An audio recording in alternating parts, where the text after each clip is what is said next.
Muito obrigado pela sua audiência. Estamos no ar com mais uma edição do Nossa Unesc, que é o nosso programa da Ecocria, Escola de Comunicação Criativa da nossa universidade, que forma os profissionais do jornalismo, da publicidade e propaganda e da comunicação digital. Convidamos você a conhecer o jeito Unesc de formar os profissionais da comunicação. Sabe quando a gente começa na comunicação, eu já tenho quase 3 décadas nessa área, quando a gente começa na comunicação, um dos primeiros tabus com os quais a gente lida é como é que se noticia suicídio. Isso é um drama que o jornalismo até hoje não resolveu. Ele até hoje diverge na sua essência em relação a como noticiar para não ser algo sensacionalista, mas ao mesmo tempo para que sirva de alerta à população, não sonegue à população informação sobre um problema social bastante sério, que é justamente das pessoas que atentam contra as próprias vidas. E são tantos e tantos casos, lamentavelmente. Todos nós conhecemos, né? Perto ou longe, infelizmente, alguma situação dessa. E por isso tudo que veio o Setembro Amarelo, que é o mês que nós estamos vivendo, para orientar, para informar. Então todas essas reflexões estão na pauta do programa de hoje. Desafiador, né? Por isso que a gente traz gente que é do meio, gente que atua aqui com a Unesc, nesse sentido também de bem informar a nossa comunidade. Setembro Amarelo é o assunto dessa edição do Nossa Unesc. Então, 1 minuto eu já apresento a nossa convidada. Fique aí, já voltamos.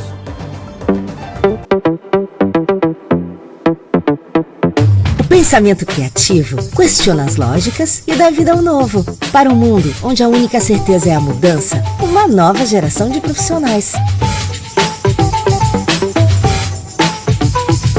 Chegou a Escola de Comunicação Criativa Unesc. Jornalismo, publicidade e propaganda e comunicação digital. Cursos semipresenciais com disciplinas online. Conquiste suas certificações ao longo do curso e monte seu portfólio. Foco na inovação e nas competências que o mercado precisa. Comunicação 360 graus para formar profissionais de alto nível. Escola de Comunicação Criativa Unesc. Um ponto de vista não precisa ser um ponto fixo.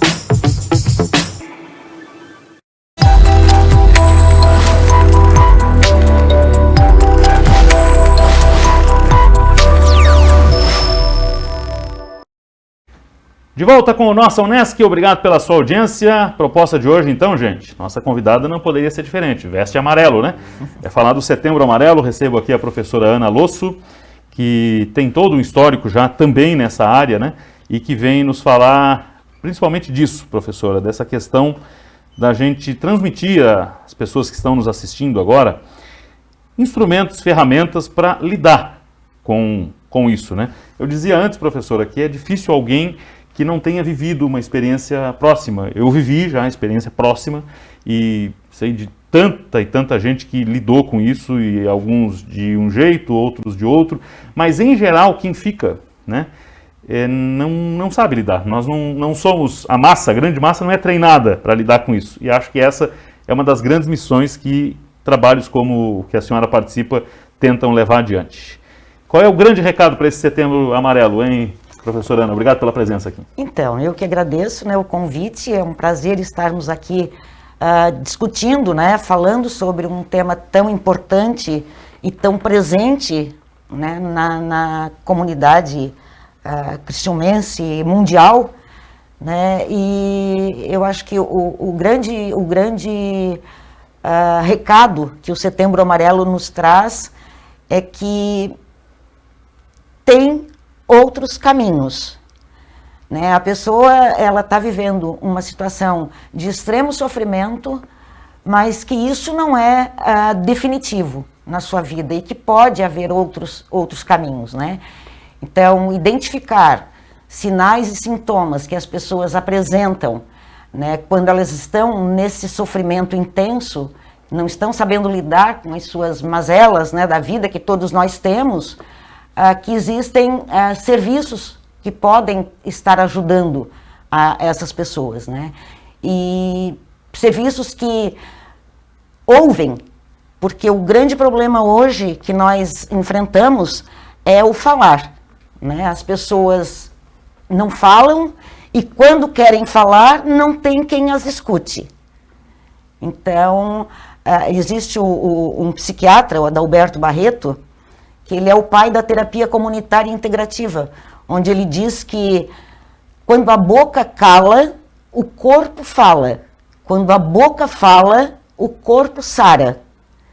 Então, o corpo vai falar. Se nós não falarmos pela boca, né, não exteriorizarmos os nossos sofrimentos, as nossas angústias, os nossos medos, de alguma forma o nosso corpo vai falar. Né, e vai falar através de uma dor, através de um problema gastrointestinal, através de uma úlcera, ou através de uma tentativa de suicídio ou de um suicídio consumado. Então, é preciso falar, é preciso refletir sobre aquilo que a gente está vivenciando, porque problemas todos nós temos, né? A vida é feita de sofrimentos e alegrias, enfim. Então, é preciso falar sobre isso, né? Para que a gente possa aliviar essa pressão interna que esse sofrimento nos causa. Não tem dúvida, não tem dúvida. E que sinais uma pessoa que está propensa a tentar contra a própria vida dá e que quem está próximo pode perceber? Porque acho que essa é uma situação importante, né? Digamos, capacitar as pessoas, seja o parceiro, a parceira, o amigo, a amiga, enfim, a perceber esses sinais e fazer alguma coisa. Como perceber e o que fazer ao perceber esses sinais? Então, a grande maioria das pessoas que cometem um suicídio, elas indicam, elas dão indícios de que não estão bem, né? Ou um isolamento, mudança de hábitos, né, que ela fazia cotidianamente, ela passa a deixar de fazer. Muitas pessoas se despedem de coisas queridas, dão bichinhos de estimação, por exemplo, dão de presente para alguém, né, como uma forma de despedida. Muitas pessoas passam a falar e fazer coisas que anteriormente não faziam. É importante identificar e perguntar se está tudo bem com aquela pessoa, o que ela está sentindo, o que ela está precisando. Identificando algum sinal de sofrimento, oferecer, né, a escuta, a ajuda. Se na pessoa não se sente capaz de ouvir, né, todo esse sofrimento, toda essa demanda que a pessoa traz, encaminhar os serviços de referência. Nós temos aqui em Criciúma vários locais que prestam atendimento e que estão abertos a acolher essas pessoas, né? Nós temos 4 CAPs, 4 centros de atenção psicossocial, que acolhem essa demanda, que tratam e que ajudam as pessoas a ressignificarem a sua vida, o seu sofrimento. Nós temos o Nuprevips aqui na Unesc, né, que é uma parceria entre a Secretaria Municipal de Saúde e a Unesc, que já funciona há 10 anos, há 11 anos, e que também acolhe essa demanda, né, porque ele atende todos os tipos de violência, e o suicídio é uma violência autoprovocada. Então o Nuprevips também é um local de busca de ajuda. Nós temos o CVV, né, que é uma organização não governamental e que está aberta também a ouvir 24 horas, né, e é totalmente sigiloso, e são pessoas que se doam e são capazes, né, de praticar uma escuta acolhedora, né, sem julgamento e sem dar conselhos às pessoas, mas elas propiciam um local de escuta, né, um tempo de escuta. Então é um serviço bastante significativo e que tem no mundo inteiro. Nós temos aqui em Criciúma também, através do 188. Temos a SERES, que é uma entidade também não governamental e que acolhe essas pessoas, né? Então tem vários locais. Além disso, as unidades básicas de saúde também são um local para que as pessoas busquem, né, tenham o primeiro contato e dali elas possam ser encaminhadas para os serviços mais especializados. Certo. Professora Ana Losso, as pessoas que vão atentar contra a própria vida, elas invariavelmente dão sinais ou existem ocasiões em que elas não dão sinais? Não necessariamente, né? A grande maioria sim, mas nem todas. Uhum. Tem aqueles suicídios que acontecem de uma maneira muito impulsiva, né? Então, claro que a pessoa, ela planejou antes, porque o suicídio ele não acontece, não é um fim nele mesmo, né? Ele é resultado de um processo. Então, mas nem sempre ele vai dar indícios, né? E muitas vezes a própria pessoa que já está em acompanhamento, em atendimento especializado, ele pode vir a cometer o suicídio. Tem aquele suicídio que ele é decisivo, ele está disposto a fazer, né? Então não tem nenhuma forma de reverter isso, né? Isso acontece. Então por isso que a gente diz que 92% deles são preveníveis, são evitáveis, né? Porque tem uma parcela aí que a gente não vai conseguir impedir. Mas a maioria... A maioria sim. É evitável. A maioria é evitável.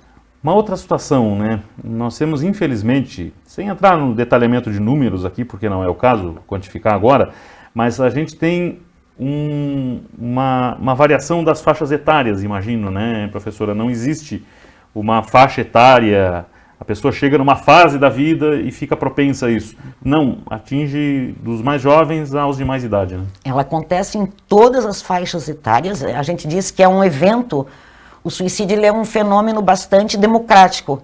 Ele acontece em todas as faixas etárias, em todas as camadas sociais. Também.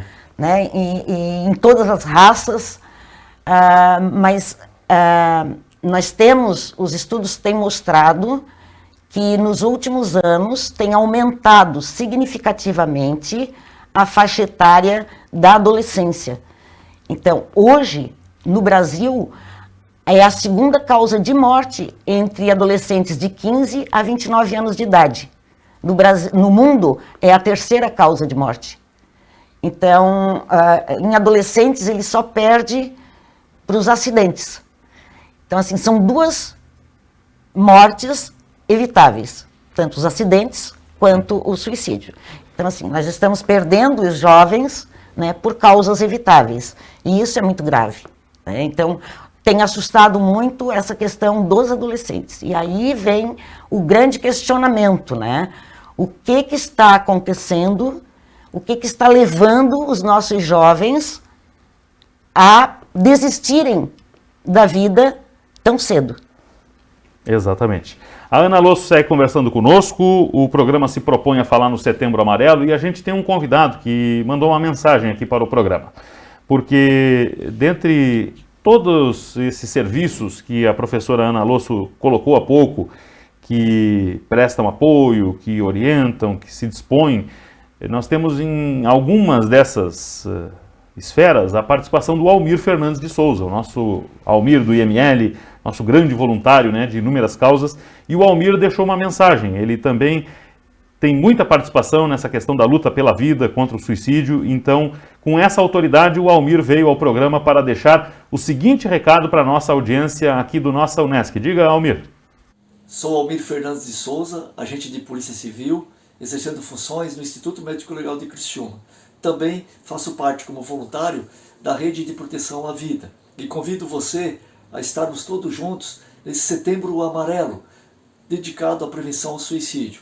Mesmo que a Rede de Proteção à Vida entenda que esse trabalho se faz de janeiro a janeiro, mas especificamente esse mês de setembro elaborou um cronograma com intensas atividades, que inclui lives para desmistificar mitos e realidade, também um curso de capacitação e enfrentamento ao suicídio, que será ministrado por profissionais altamente capacitados, de forma online e com direito a certificados. Esse tipo de assunto é muito importante na medida em que ocorre em qualquer cidade, em qualquer casa, em qualquer idade, sem distinção de sexo, sem distinção de classe social, e também por ocorrências inúmeras registradas no nosso IML, que atualmente registra 40 óbitos. E é sabido mundialmente que a cada 40 segundos uma pessoa tira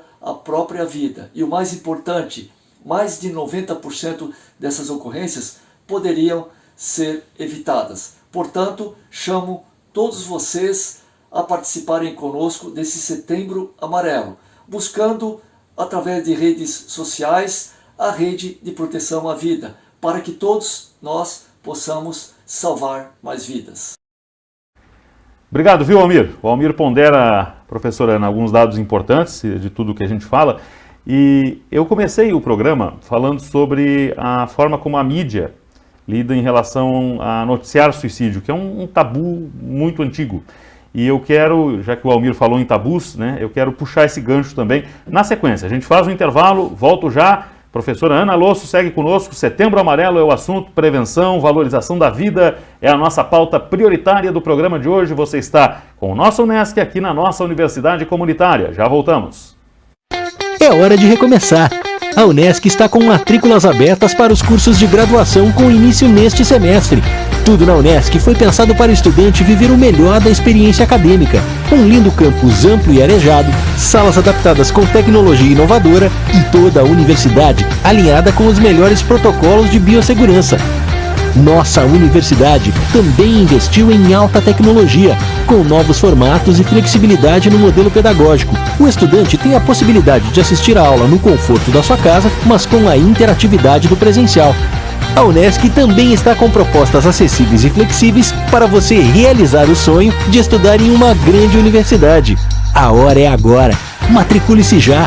Faça a diferença e venha para o Unesc, formação que o mercado de trabalho reconhece. Conheça os cursos e as propostas. Ligue 99915-0433. Unesc, a nossa universidade. Quando pensamos no futuro, imaginamos olhar para frente. Mas o futuro já está ao nosso lado. Todos os dias a Unesc escreve um pouco de como será o amanhã, promovendo o desenvolvimento pessoal e coletivo da nossa sociedade. De que tempo você é? Os novos tempos exigem rápida capacidade de adaptação, onde aprender é um processo contínuo e ter propósito é importante. As empresas e instituições valorizam novas competências profissionais e as pessoas procuram negócios preocupados em gerar valor para o mundo. Venha construir o novo com a Unesc, uma universidade completa que oferece ensino de excelência em diferentes modalidades. Experimente primeiro como vai ser a educação do futuro e descubra todas as vantagens da Unesc Virtual, o EAD da universidade que você conhece e o mundo reconhece.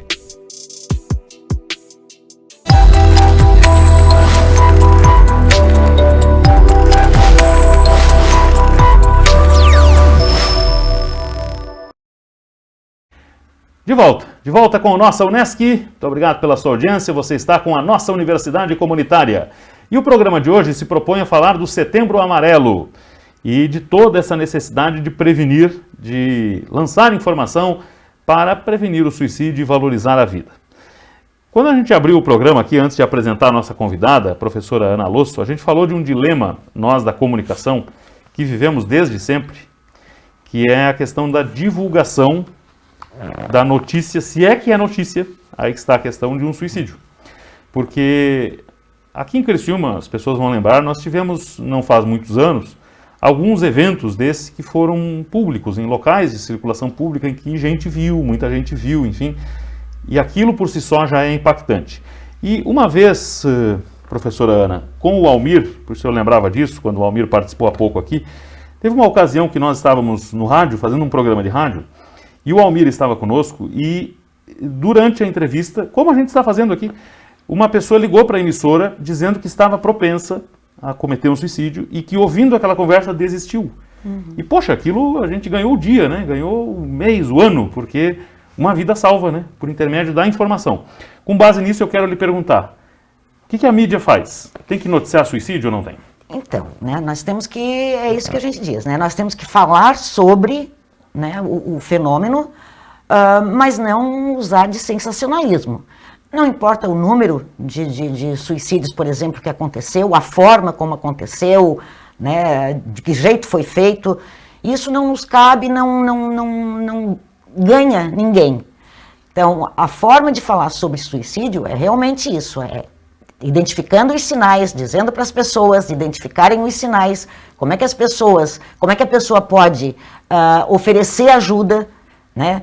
Não ter medo de perguntar para as pessoas se ela está pensando em cometer o suicídio, porque isso é uma pergunta também que às vezes o próprio profissional tem medo de fazer, porque acha que fazendo essa pergunta vai induzir a pessoa a cometer o ato, e isso não é verdade, porque na hora que ela fala, ela reflete, né? E ela nos diz, né? Pode até sim, convencê-la a não fazer. e ela nos diz o tamanho do risco de ela cometer ou não o suicídio. Então é importante que a gente pergunte, que a gente converse sobre isso, para a gente avaliar, né, o risco e o que fazer em cada situação, né? Porque, claro, a grande maioria da população já pensou alguma vez em morrer, né? Que é melhor morrer, mas não em se matar. E quando a gente fala em suicídio, o suicídio não é uma morte de si mesmo, né? É uma morte de um sofrimento intenso. Isso. Então as pessoas precisam falar sobre isso, né? Para que a gente possa ajudá-lo a ressignificar esse sofrimento e a buscar outras alternativas. Esse mito, né, de que falar pode induzir a pessoa a cometer o suicídio, aconteceu lá em 1700, um autor alemão, Goethe, escreveu um romance, Os Sofrimentos do Jovem Werther, onde ele narrava um romance de um jovem por uma jovem. Esse romance não pôde se consolidar e esse jovem, então, ele comete suicídio. E na Europa, né, nessa época, no auge do romantismo, muitos adolescentes, muitos jovens imitaram esse ato do Werther, né? Então, a partir daí foi tirado de circulação todos os livros dele e se proibiu falar sobre suicídio. Só que a proibição de falar sobre suicídio não evitou que o suicídio continuasse acontecendo. Então, assim, uma coisa é falar do suicídio e outra coisa é falar sobre, né? Claro. O suicídio. Porque então, nesse caso a literatura criou quase que, lamentavelmente, um manual, né? Exato. Quase que um manual. Nesse Exatamente. caso, né? Em nome de uma literatura, seja lá de qual gosto fosse, mas Exato. criou, infelizmente, um manual de impulso, né? Exato. Encorajou, nesse caso. E a gente ainda tem algumas situações de imitação, né? Suicídios por imitação. Em casos de pessoas famosas, né? Pode acontecer que um ou outro se sinta muito próximo daquela situação e cometa o suicídio também, mas não são todos os casos e depende da forma como a gente noticia. Então, por isso que é importante não falar sobre os meios, não falar sobre números, né, de suicídios, e ter um cuidado muito respeitoso, porque para quem fica, Pois é. é muito doloroso. Aí está. Esse pós-ato é muito sofrido, né? Então, a pessoa morreu, acabou. Ela não vai sentir os efeitos disso. Mas quem fica sofre muito. Então, em respeito a essas pessoas, e isso, assim, não é só a família, sim, né? Mas são amigos, são pessoas que convivem, né? Escola, serviço. Então, são muitas pessoas que são impactadas com esse ato. Então, em respeito a isso, a gente não deve falar. Porque a gente deve ter a seguinte reflexão, né? Ficou alguém, geralmente fica alguém. A pessoa, por mais solitária que seja, pode estar deixando alguém. Um amigo, um familiar, enfim, e essa pessoa que fica vai refletir, poxa, no que eu errei, o que eu poderia ter feito, né? E é um sofrimento que a pessoa vai carregar, porque não vai achar uma resposta para isso, né, professora? Não porque, assim, não existe um único motivo para a pessoa cometer o suicídio. O suicídio, ele é um fenômeno muito complexo e não existe uma única razão, uma única causa, né, para se cometer. Ele é resultado de um processo. Então, a pessoa vem acumulando sofrimentos e desavenças na sua vida e chega num momento em que ela não aguenta mais, é uma panela de pressão. E aí explode, né? Então, nós não... Hoje até me ligaram perguntando se para fazer uma pesquisa de motivos que levam as pessoas a cometerem um suicídio. Eu disse, isso tu não vai achar nunca. né? Tem que fazer uma autópsia psicológica para ver, e é muito doloroso para trabalhar com a família também sobre isso, porque daí tu vai ter que entrevistar a família. Mas assim, é impossível tu achar uma única causa, um único motivo, né? Ele é resultado de múltiplos fatores. Para encerrar aqui, professor, eu apanho, por exemplo, vamos tomar aí uma situação que é de domínio público, né? Em 1954, o presidente Getúlio Vargas tirou a vida dele. E olha, um homem cercado de tanta pesquisa, de tanta literatura, de tanta história, ele deixou uma carta, testamento para a história do Brasil, e certamente tem motivos que a gente não sabe até hoje, né? Olha só, e estamos falando de uma figura pública. Imagina, infelizmente, esses tantos casos que acontecem, né? Então a questão é não buscar razões, não adianta mais buscar razões, né, professor? E nem julgamentos. Muito menos, né? Muito menos julgamentos, né? Muito menos. Não é questão de ser, ele era fraco ou ele era forte, não tem isso, né? Verdade. Professora, quero agradecer a sua presença aqui, quero reforçar que nós temos canais, né, inúmeros para que as pessoas busquem auxílio, desde o CVV, o Nuprevips, enfim, os grupos todos que se dispõem aí, né? Então existe uma rede de apoio, né? É importante que as pessoas saibam disso. Acho que o CVV, por exemplo, a gente tem que lembrar aqui, né, que qualquer hora do dia, da noite, a pessoa liga ali, vai receber um acolhimento, né? Importante isso pela questão dos horários, enfim, a gente sabe que não tem hora marcada para isso, né? Então é importante que existam esses serviços consolidados. Obrigado pela presença aqui, professora. Eu que agradeço, e a gente se coloca à disposição, né? Tanto eu, enquanto professora aqui da Unesc, quanto coordenadora da saúde mental aqui do município, a gente se coloca à disposição sempre. Legal, acho que foi uma importante ocasião de falar da data, do período, do mês, mas que seja sempre tempo de alerta, né? Que a gente não deixe o alerta restrito a um mês, por exemplo. Esse mês é o da massificação da consciência para que ela dure o ano todo. Vamos preservar vidas, vamos cuidar de quem está perto de nós, prestar atenção nos sinais e sempre chamar a atenção para isso. Tá bom, gente? Obrigado pela audiência. Esse foi mais um Nossa Unesc, mais um serviço da Ecocria e da nossa Universidade Comunitária. Até a próxima. Tchau.